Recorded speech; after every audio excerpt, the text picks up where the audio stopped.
I believe we are ready for the first. We have a couple of toasts here. First, the father of the groom, Ross, would like to say a few words here. Let's make some noise for him. We got to do louder than that. Make some more noise. Do you want the mic? Yes, I do. Okay. You can have it. Hello, everybody. For those of you who don't know, I'm Zach's father, and it gives me great pleasure to say I'm Izzy's father-in-law. So, when they asked me to do this, I didn't know I was going to have to follow that. So, bear with me. Again, when they asked me to do this, everything went through my head on what am I going to say, what am I going to do. I couldn't think of anything. Then everything came flooding through my head growing up with Zach, watching him grow up. Anybody have a towel? But one thing that came into my head was his commitments. When Zach wants something, when he sees something, he sticks with it. When he was a little kid playing baseball, he wasn't the best, he wasn't the worst. But he wanted to get better because he loved sports.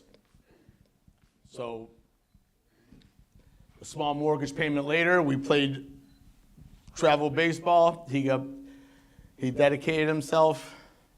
Same thing with football. He loved sports. He wanted to be quarterback. I took him to camps. He ended up being starting quarterback at high school. The point I'm trying to make is when he makes a commitment, he sticks to it. But I've never seen him be more dedicated than when he met Izzy. Like any other kid, when I say something to him, it was, "I know, Dad," with that smart remark, I know, Dad. But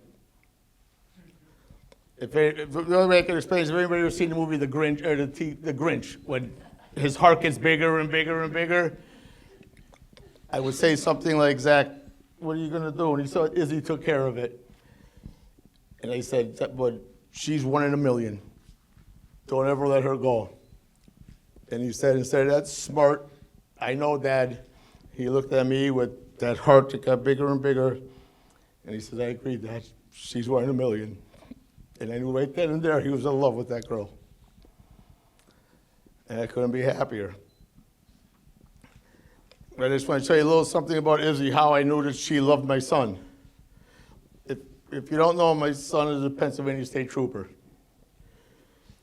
And if anybody will tell you, be a trooper, you need support of someone at home. And one of the things to be a state trooper is there's a few troopers here, they call it the Hill. It's famous. In the gift shop they have, "I survived the Hill." And what it is it's a 3-mile run at 5 o'clock in the morning, 3-4 days a week before they even start their day at the academy. Zach went to the gym his whole life. But to prepare to get to the academy, he would run to Planet Fitness, which was near our house, which is about 1.25 miles away, to prepare for that 3-mile run every morning at the academy at 5 o'clock in the morning before they start their day. He decided, "Well, I'm going to run to the gym." Izzy would drive. They'd go together. Zach would run. And apparently along the way, he was having some problems, maybe running. This beautiful girl here, his support staff, decided she's going to run with him. She's going to go that 1.25 miles every morning to make sure Zach got there. Now you're going to say, "Oh, big deal." But as a father, I was standing on the front porch watching the two of them run off to go to the gym to help prepare him to go to the academy. That was someone saying, "No matter what you do, no matter what it takes, I'm going to be standing right here beside you, and we're going to do it together." To me, that says that I love you, and as a father, you can't ask for anything more.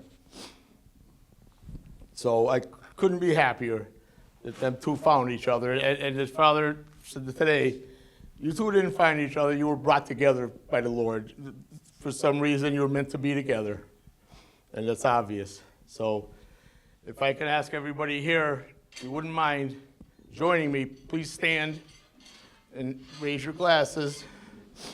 I'm cutting this short because I'm not going to make it through without crying. I had this whole thing planned out, but I didn't plan it out with 2 bottles of champagne in me. So I had to do this quick before I burst into tears. Zach, I mentioned last night you guys are going to be on a journey.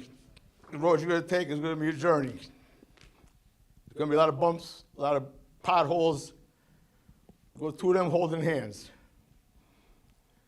You're going to have a lot of joys, a lot of sorrow. Just go through it holding hands. And stay best friends and stay exactly the way you are because you're meant to be together. So Zach and Izzy, I love you.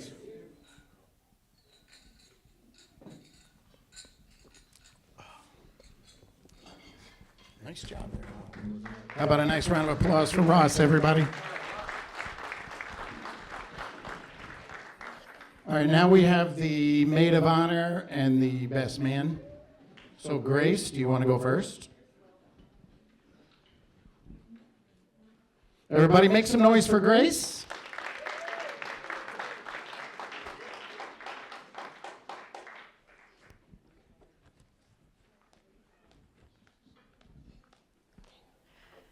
Hi, everyone. I just want to start by thanking all of you for being here. I know that it means so much to Isabel and Zach to have everyone they love in one room celebrating this amazing day. I've had the privilege of knowing Isabel, I'm trying not to cry, through so many chapters of her life, from prom to graduating college to getting our first full-time jobs. We have supported each other through all of our biggest moments in life. When I got my first full-time job after a year-long search, Izzy was the first one to celebrate with me. Whenever I had a grievance about said job, Izzy was the one who provided me with a listening ear and a shoulder to cry on, and I cry a lot. And when I was considering going back to school to get my master's, the very first person I told was Izzy.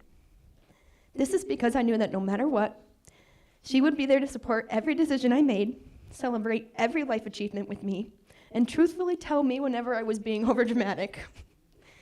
So when she asked me to be her maid of honor, the answer was a resounding yes, because I knew I needed to be by her side through every moment. They say when you marry someone, you marry their friends too. So Zach, you're stuck with me now. Zach, all jokes aside, it's clear you're the person that makes Isabel smile a little brighter and her laughter a little louder. And for that, I know we're all grateful, especially me. All I've ever wanted for my best friend is someone who loves her like she deserves, and it's clear that you do. There's a quote by Mignon McLaughlin, and I'll admit I'm not entirely sure who she is, so I might be mispronouncing that name. But she said, "A successful marriage requires falling in love many times, always with the same person." And that's exactly what I wish for you both, that you keep falling in love with each other year after year for the rest of your lives. I love you both.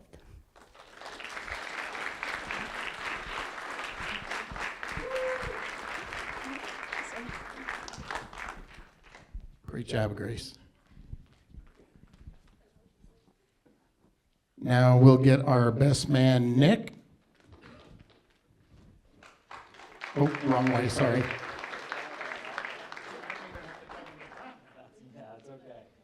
All right, good evening, everyone. For those of you who don't know me, my name is Nick Schmidt, and I had the absolute pleasure to stand up here as Zachary's best man. Now, when I was first asked to be his best man and give this speech, I first said, wow, this guy's got no friends, but it's me. But then I realized, oh wait, I've known him for 2 years, and I worked with him at Dick's. So technically, I was paid to be around him. In all seriousness, I may not have known Zach my entire life, but I do know what kind of person he is, and I've learned that firsthand. He's the kind of guy who would drop everything to go to an Army versus Navy game on a random Tuesday out of the week. He would scream just as loudly with you at a Penguins game, and most impressively, the kind of guy who convinced you to skip a final to go outlet shopping. And if that's not true friendship, I don't know what is. And that's where I got to see just how incredible Isabel is too. Any woman who not only tolerates, but encourages that kind of decision making, is clearly the perfect match for Zach. Working with both of them at Dick's was like watching a rom-com unfold in real time, except with more barcode scanning and way less emotional depth. But in all seriousness, seeing them together, you just know they're meant for each other. They balance each other out, they support each other, and most importantly, they put up with each other's questionable life choices. So let's raise our glasses to Isabel and Zach. May your marriage be filled with love, laughter, and just the right amount of impulse decisions. Cheers.